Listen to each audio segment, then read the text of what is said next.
sistema digestivo es el encargado de procesar la comida para que el resto del cuerpo pueda aprovecharla como fuente de agua, nutrientes y energía.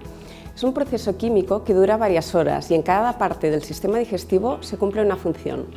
La boca comienza haciendo una digestión mecánica, triturando el alimento y haciendo una predigestión química.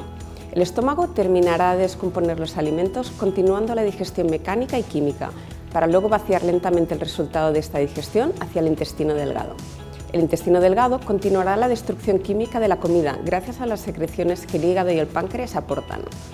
La absorción de los nutrientes se realizará a nivel de los intestinos delgado y grueso. Finalmente, lo que no nos resulta útil se elimina del cuerpo a través de la defecación. Como buen proceso químico que es, la digestión puede mejorarse a través de unos sencillos trucos. Mastica a fondo la comida. Cuanto más proceses en la boca, más fácil se lo pones al estómago, con lo que la digestión la notarás más ligera o más fácil. Come abundante fruta y hortalizas, al menos 400 gramos al día.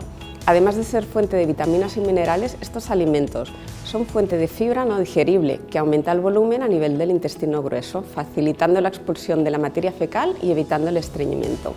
Y favorecen el buen mantenimiento de la flora intestinal, fundamental para una buena digestión. Y ya que hablamos de flora intestinal, incluye en tu dieta alimentos fermentados como el yogur natural, el kéfir, el chucrut. Aunque no hay evidencia que confirme cuánto es el mínimo semanal para notar su beneficio, estos alimentos son fuente natural de probióticos, por lo que deberían favorecer una buena salud digestiva.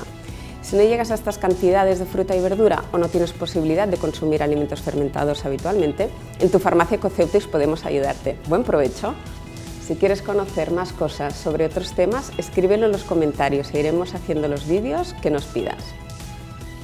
No olvides que si quieres estar a la última en consejos de salud, síguenos en redes.